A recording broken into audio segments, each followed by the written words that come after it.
कर्मचाऱ्यांची नियमानुसार 3 वर्षात बदली होत असली तरी ठाणे जिल्हाधिकारी कार्यालयात 4 कर्मचारी मात्र एकाच विभागात 15 वर्षांपासून ठिय्या मांडून बसले आहेत. राज्य सरकारचे हे 4ही घरजावी महसूल विभाग सोडायला तयार नाहीत. त्यांची कोठेही बदली झाली तरी ते पुन्हा पंधरवड्यात याच विभागात येत आहेत. जिल्हाधिकारी कार्यालयात सर्वाधिक मलाईदार विभाग म्हणून ओळख असलेल्या महसूल विभागात या 4 घरजावयांकडून नागरिकांची पिळवणूक होत असल्यानं त्यांच्या विरोधात संतापाची लाट उसळली आहे.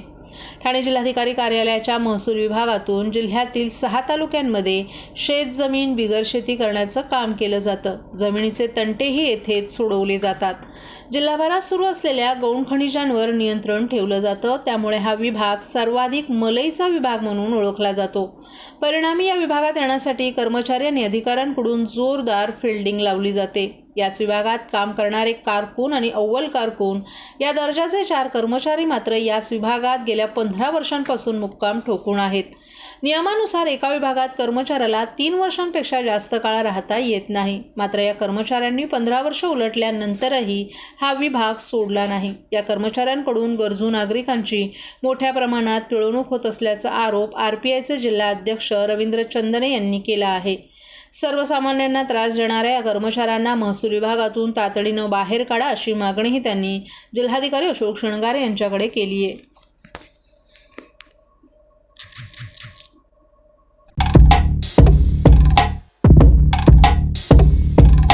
महाराष्ट्रातील भगिनींना आधार देणारी राज्य शासनाची मुख्यमंत्री माझी लाडकी बहीण योजना. या योजनेअंतर्गत अल्प उत्पन्न गटातील 21 ते 65 वयोगटाच्या भगिनींना मिळणार दरमहा 1500 रुपयांची मदत. अर्ज करण्यासाठी 31 ऑगस्ट 2024 पर्यंत मुदतवाढ. कुटुंबाचं वार्षिक उत्पन्न 2.5 लाख रुपयांपेक्षा कमी असलेल्या महिला पात्र. कुटुंबाकडे पिवळं किंवा केशरी रेशन कार्ड असल्यास उत्पन्नाचा दाखला आवश्यक नाही. पांढरं रेशन कार्ड असेल किंवा रेशन कार्ड नसेल तर कुटुंबाचं वार्षिक उत्पन्न 2.5 लाखांपेक्षा कमी असल्याचा दाखला आवश्यक. योजनेसाठीचा ऑनलाईन अर्ज नारी शक्ती दूत ॲपवरून किंवा पोर्टलवर भरता येईल. ज्या भगिनींना ऑनलाईन अर्ज भरता येत नसेल त्यांच्यासाठी अंगणवाडी, ग्रामपंचायत, वॉर्ड ऑफिस, सेतू सुविधा केंद्रामध्ये किंवा आशाताई बचत गटाच्या CRP यांची मदत उपलब्ध. आता आपल्याला अभिमानानं म्हणता येईल, सुखी आणि सुरक्षित आहे माझी लाडकी बहीण.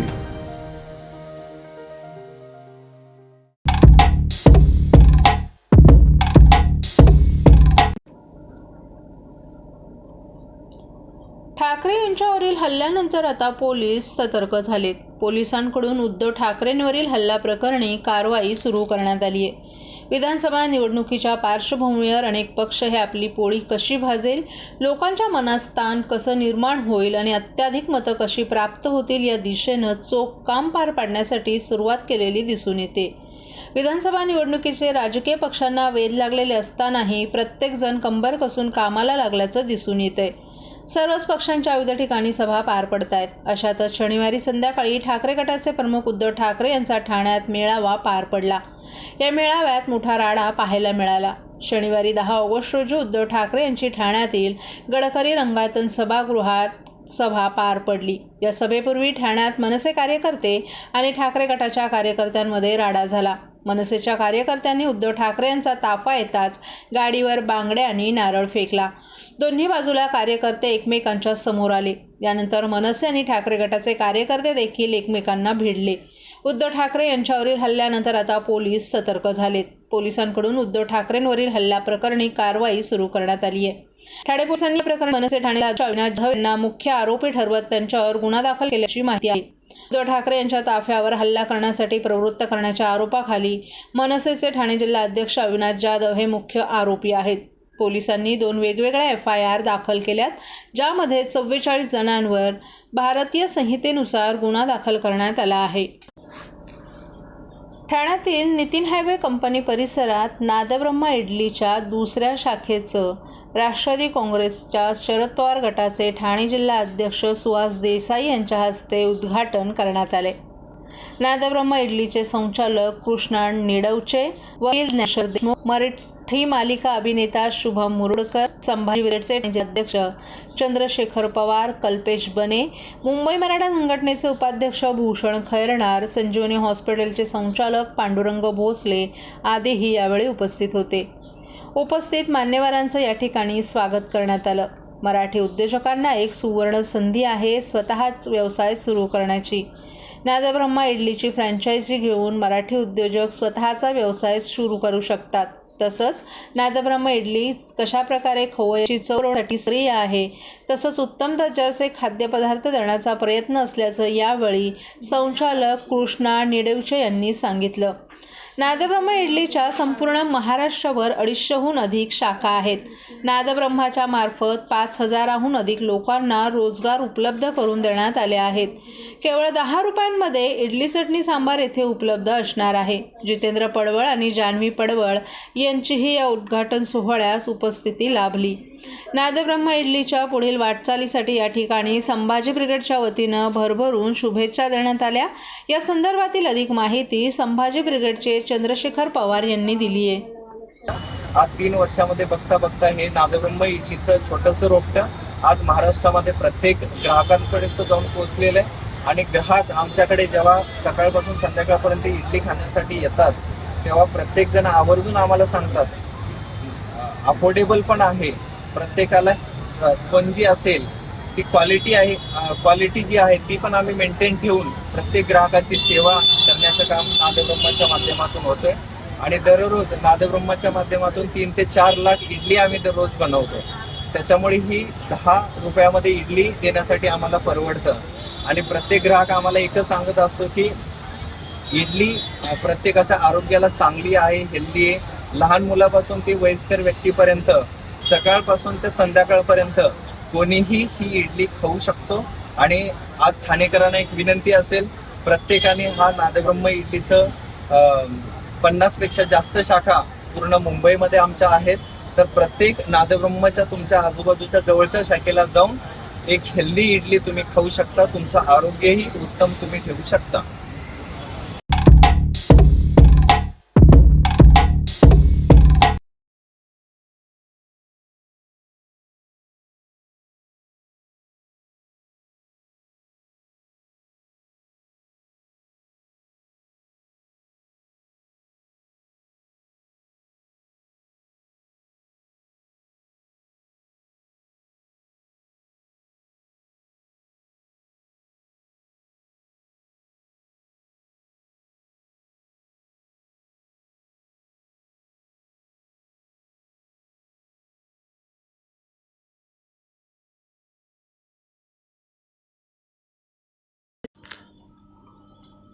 मोठे प्रकल्प राज्याबाहेर हलवून महायुती सरकारनं राज्याला अधोगतीकडे नेलं आहे. तसंच लोकसभा निवडणुकीत झालेल्या पराभवानंतर विधानसभा निवडणुकीत विजय मिळवण्यासाठी मुख्यमंत्री एकनाथ शिंदे यांनी लाडकी बहीण योजना जाहीर केली. या योजनेअंतर्गत दिले जाणारे 1500 रुपये म्हणजे दुसरं तिसरं काही नाही तर मतं खरेदी करण्याचा मार्ग असल्याचं माजी मुख्यमंत्री आणि ठाकरे गटाचे प्रमुख उद्धव ठाकरे यांनी म्हटलं आहे. भगवा सप्ताहाचा एक भाग म्हणून शनिवारी ठाण्यातील सेनेच्या कार्यकर्त्यांना संबोधित करताना ठाकरे यांनी हे लोक अशा योजनांअंतर्गत 1500 रुपये देऊन तुम्हाला आणि महाराष्ट्र राज्याला विकत घेण्याचा प्रयत्न करत असल्याचं सांगितलं. तुम्ही याला परवानगी देणार आहात का? आगामी विधानसभा निवडणुकीत आपली लढाई महाराष्ट्र द्वेष्ट्यांशी असेल असंही ठाकरे यांनी सांगितलं. मंत्रालय मुंबईतच राहावं की अहमदाबादमधून राज्य चालवायचं आहे का असा सवालही त्यांनी उपस्थितांना केलाय. तर 1500 रुपयांची मोठी रक्कम सामान्य महिलेच्या जीवनात विशेष फरक करणार नसल्याचंही त्यांनी सांगितलं, कारण ही रक्कम खूपच कमी आहे. तसंच ठाणे महापालिकेत मोठ्या प्रमाणात भ्रष्टाचार होत असल्याचा आरोपही त्यांनी केलाय. आणि मुख्यमंत्र्यांच्या मित्रांना कंत्राटं दिली जातात आणि शहराला कर्जबाजारी होऊ दिलं जात आहे. 3 महिन्यानंतर आम्ही या गोंधळाचा पर्दाफाश करणार असल्याचंही त्यांनी सांगितलं. मुंबई, ठाणे आणि अयोध्येतील विकासकांकडून जमिनी खरेदी केल्या जात असल्याचा आरोप करत ठाकरे यांनी आम्हाला प्रभू रामाला भाजपपासून मुक्त करायचे आहे. अशा विकासकांना जमीन खरेदी करण्याची परवानगी देण्यासाठी रामभक्तांनी रक्त सांडलं नसल्याचंही ठाकरे यांनी सांगितलं.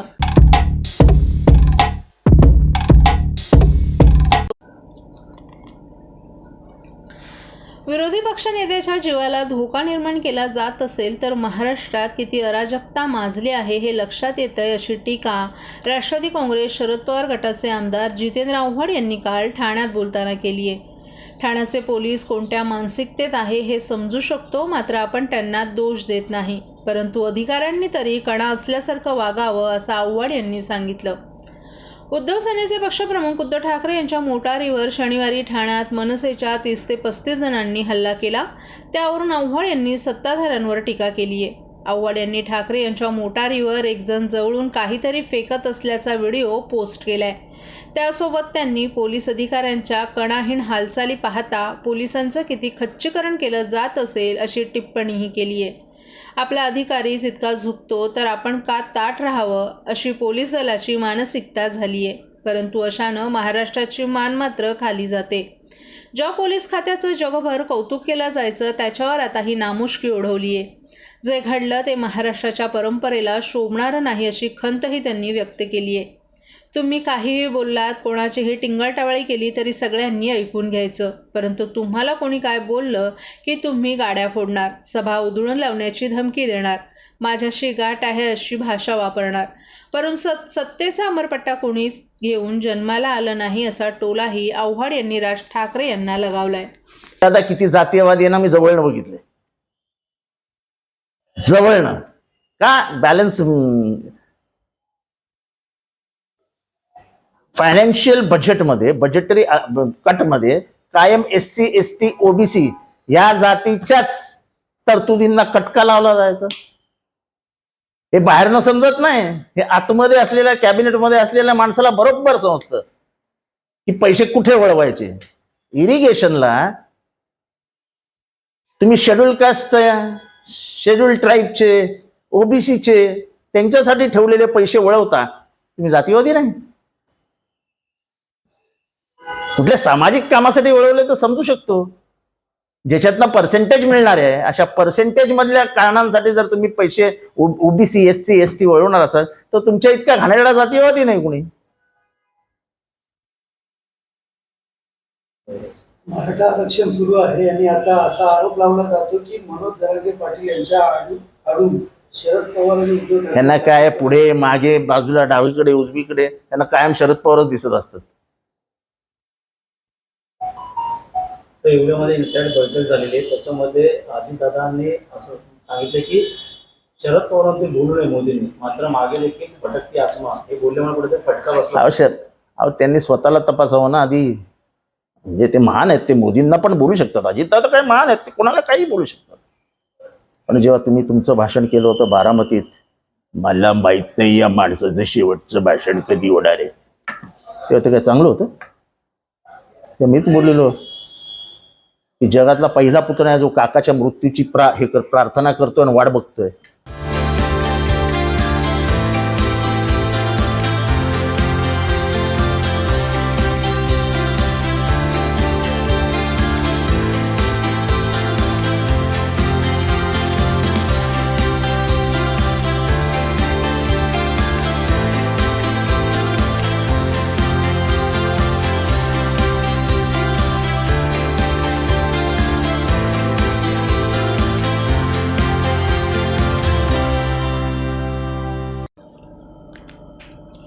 घोडबंदर येथील कासरवडोली भागात मेट्रो मार्गिकेवर तुळई बसवण्याचं काम हाती घेण्यात येणार आहे.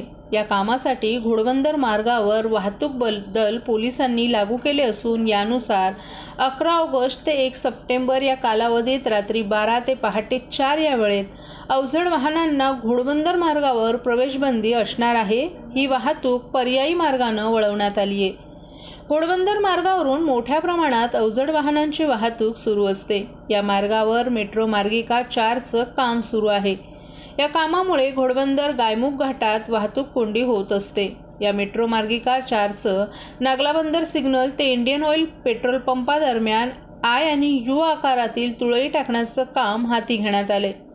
या कामामुळे कोणताही अपघात घडू नये यासाठी वाहतूक पोलिसांनी घोडबंदर मार्गावर वाहतुकीचे बदल लागू केलेत. या कामादरम्यान घोडबंदरकडे जाणाऱ्या सर्व जड अवजड वाहनांना पिलर क्रमांक 85 जवळ प्रवेशबंदी असणार आहे. ही वाहनं ठाणे वजन काटाजवळून सेवा रस्ता मार्गे पुढे इंडियन ऑइल पंपासमोर मुख्य रस्त्यानं इच्छितस्थळी जातील. हे वाहतूक बदल 11 ऑगस्ट ते 1 सप्टेंबर या कालावधीत रात्री 12 ते पहाटे 4 वाजेपर्यंत लागू राहतील अशी माहिती वाहतूक विभागाकडून देण्यात आली.